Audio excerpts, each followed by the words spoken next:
이펙티브 자바 아이템 8, 제 파이널라이저와 클리너 사용을 피하라. 발표를 맡은 김형주입니다. 발표를 시작하도록 하겠습니다.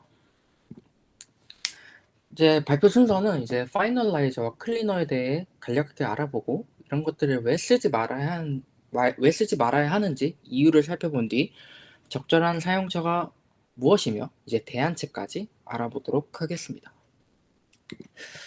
먼저 파이널라이저에 대해 좀 먼저 살펴보도록 하겠습니다.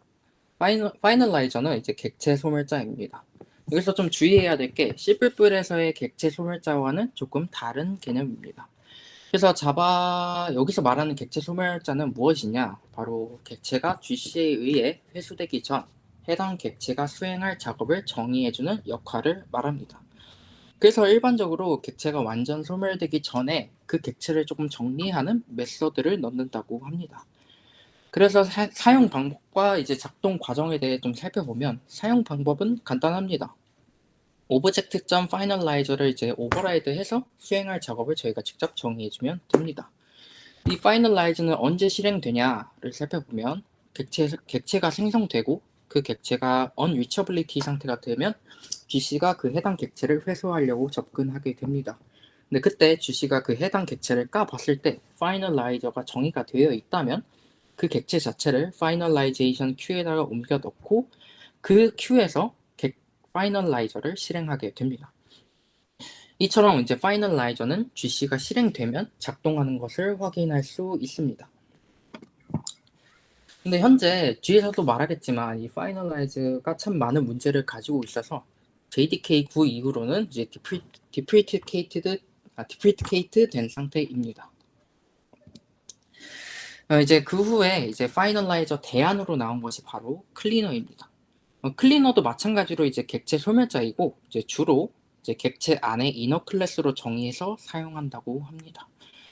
저희 최준님께서 제공해주신 코드로 이제 어떻게 사용하는 것인지 한번 살펴보도록 하겠습니다. 먼저 클래스 안에 이제 클리너.creative를 통해서 클리너 객체를 생성합니다. 그 다음에 러너블을 인터페이스로 한 내부 클래스를 만든 후에 객체가 회수되기 전 작동할 정리 코드를 그 안에다 작성해 줍니다. 이제 그런 다음에 저희가 그런 다음에 저희가 정의한 정리 코드를 레지스터 메소드를 통해서 클리너에 등록해주면 이제 클리너 설정은 완료가 됩니다. 근데 저는 이 레지스터 메소드가 좀 궁금해가지고 한번 깊게 파보았습니다. 레지스터 메소드를 한번 들어가 보니까 이제 클리너 임플리먼트 점 팬텀 클리너블 레퍼런스를 반환하고 있었고 이게 또 무엇인가 하고 살펴보니까 생성자였습니다. 그 생성자를 보니 이제 부모 클래스의 생성자를 호출하고 있었고 2번을 보시면 그 부모 클래스는 팬텀 클리너블이었습니다.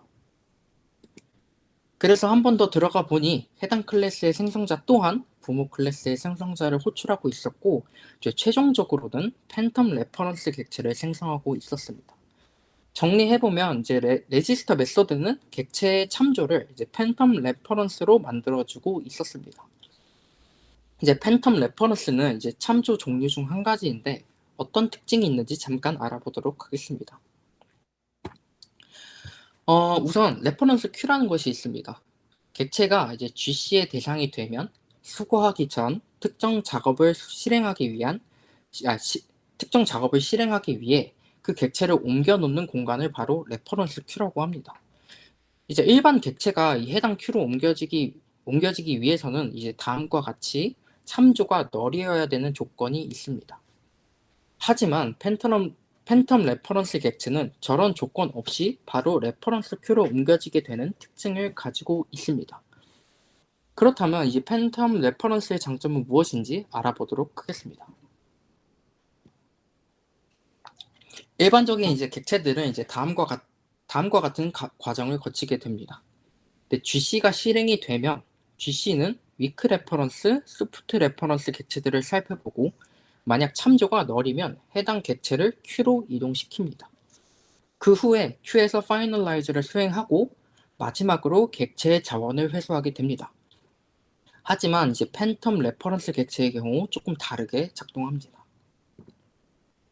이제 그림과 같이 파이널라이저가 실행된 후 팬텀 레퍼런스의 객체들이 큐로 옮겨지고 그 후에 바로 정의된 작업을 수행합니다. 그렇게 모든 작업이 완료되면 해당 객체는 그 즉시 해제가 됩니다. 이처럼 팬텀 레퍼런스 객체는 다른 객체들에 비해 자원 회수가 조금 안정적이라는 장점을 가지고 있습니다. 그래서 코드로 돌아가서 한번 정리해보면 클리너는 이너 클래스와 러너블 인터페이스를 통해 정리 메소드를 실행하고 있고 팬텀 레퍼런스를 사용하기 때문에 파이널라이저에 비해 객체 회수 측면에서는 안정적이라는 장점을 가지고 있습니다. 네, 여기까지 이제 파이널라이저와 클리너에 대해 좀 알아보았는데요.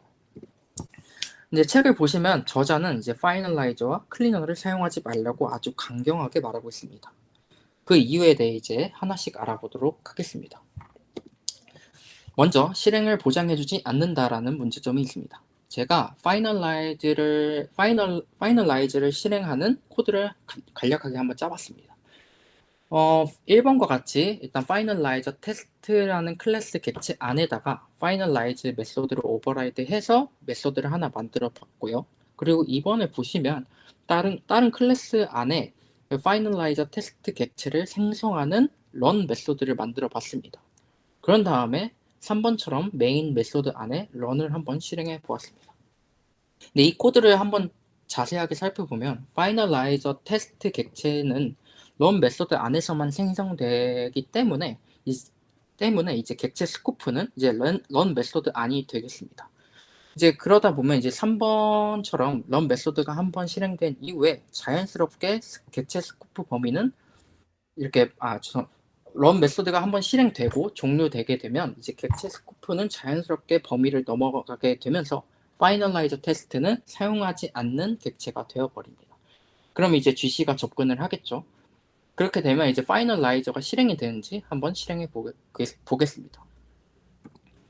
근데 제가 예상했던 것과 다르게 스타트만 출력된 것을 확인할 수 있습니다. 이런 현상에 대해 한번 생각해 보았는데 먼저 일단 파이널라이저 실행은 GC의 동작 여부에 달려 있습니다. 클리너도 마찬가지로 동작 여부에 의존하는 것은 동일합니다. 근데 GC를 또 잘 생각해 보면 프로그래머가 GC가 발동하는 시점을 정확하게 알 수 있을까요? 메모리가 부족할 때 JVM이 이제 반사적으로 GC를 실행하기 때문에 프로그래머는 언제 GC가 발생하는지 절대 알 수가 없습니다. 게다가 운이 좋게 GC가 실행됐다 하더라도 파이널라이저 스레드는 우선순위가 낮습니다.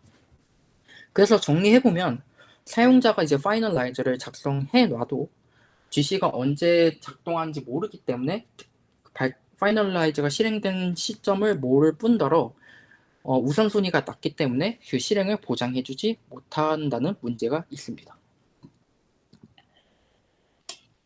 그러면 이제 여기서 질문이 나올 수도 있는데 시스템.GC를 통해서 파이널라이저를 유도로 하면 되지 않냐라는 질문이 있을 수도 있는데 일단 시스템.GC 명령어 또한 이제 GC를 무조건적으로 발동시키는 명령어는 아니고요. 그 중요한 건 두 번째로 시스템 GC가 발동시키는 GC는 이제 풀 GC인데 지난번 아이템에서 제가 말씀드렸다시피 Stop the World라는 지연 문제를 또 일으키기 때문에 결론적으로는 시스템.GC로 파이널라이즈를 실행시키는 것은 좋지 않은 방법입니다.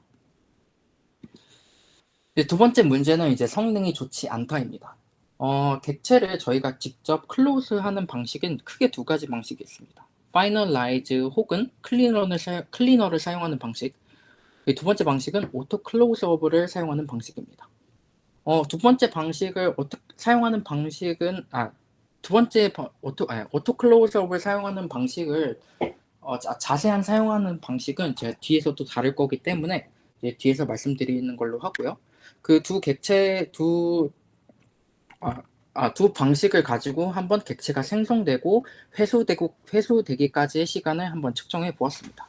네, 실험해본 결과 이제 1번 방법은 13ms가 소비가 되었고 두 번째 방식은 2.5ms가 소비가 되었습니다. 여기서만 약 한 6배 차이를 보이고 있는데 이 책 저자가 해본 실험에서는 약 50배의 차이가 있었다고 합니다. 이처럼 기본적으로 파이널라이저와 클리너는 성능이 좋지 않다는 문제점을 가지고 있습니다. 세 번째 문제는 이제 파이널라이저에만 해당되는 문제인데, 이제 예외가 발생하면 그 즉시 종료된다입니다. 이게 왜 문제가 되냐라고 물어보실 수 있는데, 이제 만약 파이널라이저가 객체를 해제하는 메서드를 가지고 있고 그 파이널라이저를 실행하고 있는 과정에 예외가 발생한다고 하면 이제 다음과 같이 해제가 덜 된 객체가 발생하게 됩니다. 이런 객체를 보통 일그러진 객체라고 하고요. 그래서 이처럼 그래서 파이널라이저와 클리너는 예외에 취약한 모습을 보이고 있습니다. 마지막으로 이제 심각한 보안 문제를 일으킬 수 있다입니다. 이 문제는 한번 예시 코드로 바로 살펴보도록 하겠습니다. 어카운트라는 이제 객체가 있는데 그 안에 생성 예제를 한번 살펴보면 뭐 강씨, 이제 유씨, 최씨와 같은 경우는 계좌 개설을 할 수 있게 되어 있지만 민씨의 경우는 예외를 통해서 계좌를 개설할 수 없게 막아둔 상태입니다. 근데 제가 나쁜 마음을 먹고 돈을 벌고 싶어서 다음과 같은 코드를 한번 작성해 보았습니다. 어떻게 작성을 했냐? 먼저 어카운트 클래스를 상속한 이제 broken 어카운트라는 클래스를 하나 만들고 이제 제가 저에게 돈을 보내는 이 악의적인 메소드를 파이널라이즈를 오버라이드해서 작성해 보았습니다. 그런 다음에 이제 broken 어카운트 객체를 생성할 때 일부러 민씨라는 이름을 넣음으로써 예외를 발생시켜 보았습니다. 그 결과 어떻게 되었냐면 다음과 같이 제가 작성했던 악의적인 메소드가 정상적으로 작동하는 것을 확인할 수 있습니다.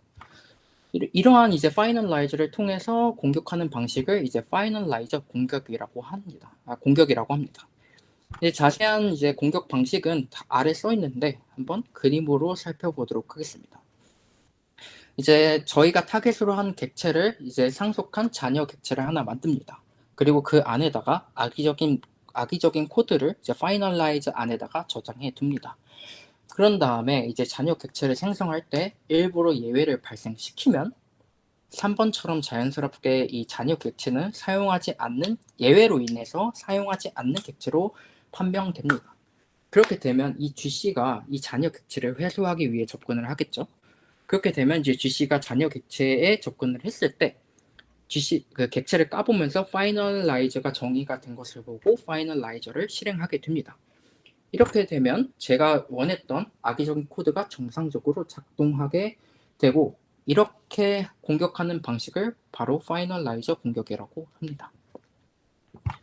그래서 정리해보면 이제 파이널라이저와 클리너는 실행을 보장해주지 않고 좋지 않는 성능을 가지고 있으며 예외에 취약하고 보안 문제를 일으킬 수 있다는 문제점을 가지고 있습니다.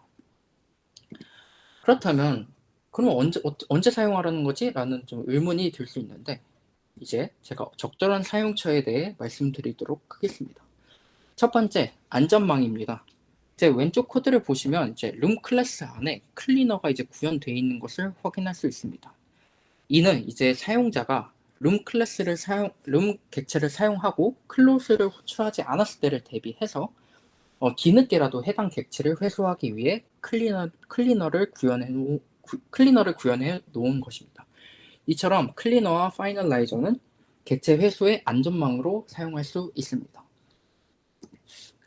두 번째로는 이제 네이티브 피어와 연결된 객체를 해제할 때입니다. JNI라는 것이 있는데 이제 간략하게 말씀드리면 다른 언어로 작성된 라이브러리를 사용할 수 있게 해주는 프로그램이라고 이해하시면 좋을 것 같고 그런 JNI와 같은 프로그램을 통해서 생성된 객체를 네이티브 피어라고 합니다. 근데 앞에서 말씀드렸다시피 이런 네이티브 피어는 외부 프로그램을 통해서 생성된 객체이기 때문에 GC의 대상으로 지정되지 않습니다. 그래서 이러한 객체들을 한번 만들고 회수할 때는 이제 클리너와 파이널라이저를 사용하는 것이 적절한 사용 방법입니다. 이제 마지막으로 이제 대안책을 말씀드리면서 마무리할 건데요. 이제 질문을 할 수 있습니다. 이제 프로그래머가 코드를 작성하는데 이제 프로그래머가 원하는 시점에 객체를 회수하고 싶다라고 했을 때 파이널라이저와 클리너 말고 어떤 방식이 있을까? 라는 질문이 들어오면 바로 오토 클로즈업을 사용하시면 됩니다.